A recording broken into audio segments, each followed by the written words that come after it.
నమస్తే, welcome to TV 999 news. ఇక వార్తల్లోని వివరాలు చూద్దాం. భద్రాద్రి కొత్తగూడెం జిల్లా ఇల్లందు మండలం సుదిమల్ల గిరిజన గురుకుల బాలికల పాఠశాల నందు ఉమ్మడి ఖమ్మం జిల్లా regional coordinator Shri T Venkateswararaju అధ్యక్షతన ప్రిన్సిపల్ శ్రీమతి అరుణకుమారి ఆధ్వర్యంలో డిసెంబర్ 8 నుండి 31వ తేదీ వరకు తెలంగాణ 7వ రాష్ట్ర స్థాయి గిరిజన గురుకులాల బాలికల క్రీడా పోటీలు మొదలు కావడం జరిగింది. ఈ తెలంగాణ రాష్ట్ర స్థాయి గిరిజన గురుకుల క్రీడా పోటీలకు 4 జోన్లకు సంబంధించిన 1200 మంది విద్యార్థినులు హాజరు కావడం జరిగింది. ఈ క్రీడా పోటీలు కింది విభాగాలు అనగా అండర్ 14, అండర్ 17, అండర్ 19 వారీగా నిర్వహిస్తున్నారు. Kabaddi, volleyball, kho kho, tenikoit, hockey, carroms, ball, badminton, boxing, handball, 100 metres, 200 metres, 1500 metres, long jump, high jump, 600 metres relay, 400 metres relay వివిధ విభాగాలకు సంబంధించిన క్రీడలను నిర్వహించడం జరుగుతుంది. తెలంగాణ గిరిజన గురుకులాల 7వ రాష్ట్ర స్థాయి బాలికల క్రీడా పోటీలకు ఈ రోజు ప్రారంభోత్సవ కార్యక్రమం నిర్వహించడం జరిగింది. ఈ కార్యక్రమంలో గౌరవ గిరిజన గురుకుల డిప్యూటీ సెక్రటరీ శ్రీ శ్రీనివాసరెడ్డి, గిరిజన గురుకులం ఓఎస్డీ శ్రీనివాస్ కుమార్, గిరిజన గురుకుల స్పోర్ట్స్ ఆఫీసర్ శ్రీ రవికుమార్, ఉమ్మడి ఖమ్మం జిల్లా ప్రాంతీయ సమన్వయ అధికారి శ్రీ తుమికి వెంకటేశ్వరరాజు, గిరిజన గురుకుల బాలికల కళాశాల ప్రిన్సిపల్ శ్రీమతి అరుణకుమారి, వివిధ జిల్లాలకు చెందిన రీజనల్ కోఆర్డినేటర్స్, గిరిజన గురుకుల కళాశాల మరియు పాఠశాల ప్రిన్సిపల్స్ సుమారు 100 మంది పీఈటీ, పీడీలు, ఉపాధ్యాయులు, అధ్యాపకులు పాల్గొన్నారు.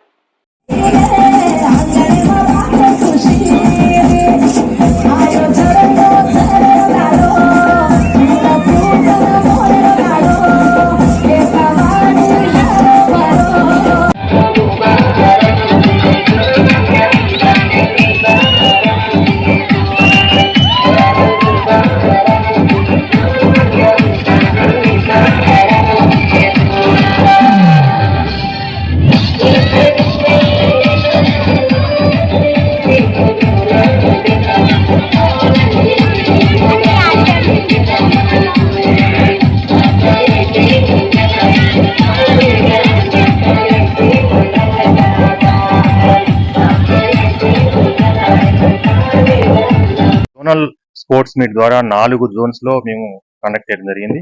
ఆ 4 జోన్స్ లో కండక్ట్ చేసినటువంటి విద్యార్థుల్లో ఉన్నటువంటి ప్రతిభ ఉన్నటువంటి ఒక ఫస్ట్, సెకండ్, థర్డ్ ప్లేస్ వచ్చినటువంటి విద్యార్థులందరినీ ఈ స్టేట్ లెవెల్ స్పోర్ట్స్ మీట్ కి ఇక్కడికి తీసుకుని రావడం జరిగింది.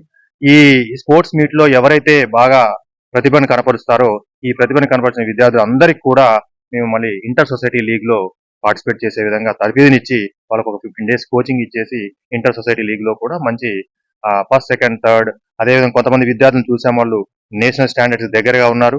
అదేవిధంగా కొంతమంది విద్యార్థులు స్టేట్ స్టాండర్డ్ దగ్గరగా ఉన్నారు. వాళ్ళకు కూడా ప్రత్యేకమైన కోచింగ్ ఇచ్చేసి వీళ్ళు ఇంకొంచెం బెటర్ గా చేస్తామని చెప్పి ఆశిస్తున్నాం.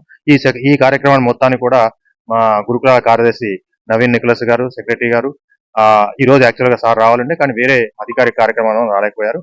ఈ 3 రోజుల్లో సార్ వచ్చేసి ఈ చూసి ఇంకొంచెం ఎక్కువగా మాకు గైడెన్స్ ఇచ్చేసి వీళ్ళని ఇంకొంచెం ఉన్నత శిఖరాలు చేర్చాలని చెప్పేసి భావిస్తున్నాం. చదువుతో పాటు ఆటలు, పాటలు మరియు అన్ని co curricular activities, extra curricular activities కూడా ప్రోత్సహించడం జరుగుతుంది. ఎందుకంటే ఈ విద్యార్థుల్ని వాళ్ళ యొక్క భవిష్యత్ పౌరులుగా తీర్చిదిద్దడం కోసం ఈ ప్రయత్నాలన్నీ చేయడం జరుగుతుంది. ఇంకొంచెం బెటర్ గా నెక్స్ట్ ఇయర్ కానీ నెక్స్ట్ ఇయర్ కానీ ఈసారి ఖచ్చితంగా నేషనల్ లెవెల్ కి మా పిల్లలు వెళ్తారు. ఆల్రెడీ ఇతర దేశాల్లో కూడా ఆడి వచ్చినటువంటి కొన్ని గేమ్స్ ఉన్నాయి. ఇంకా ఒలింపిక్ స్థాయికి తీసుకెళ్లాలనే ఉద్దేశంతో అకాడమీస్ 22 అకాడమీలు పెట్టారు మా వాళ్ళు. అదేవిధంగా క్రికెట్ అకాడమీ ఉంది, అదేవిధంగా బాస్కెట్బాల్ అకాడమీ ఉంది, అదేవిధంగా వాలీబాల్ అకాడమీ ఉంది, ఆర్చరీ అకాడమీ ఉంది. ఈ అకాడమీస్ అన్నిటి ద్వారా ప్రత్యేకమైన కోచింగ్ ఏర్పాటు చేసి కోచింగ్ ఇచ్చేసి వాళ్ళ యొక్క లెవెల్స్ ఇంప్రూవ్ చేయడం కోసం అంతర్జాతీయ స్థాయిలో కూడా పేరు ప్రఖ్యాతులు వచ్చే విధంగా ప్రయత్నం చేస్తామని చెప్పేసి ఈ సందర్భంగా మరిన్ని వివరాల కోసం చూస్తూనే ఉండండి టీవీ 999 న్యూస్.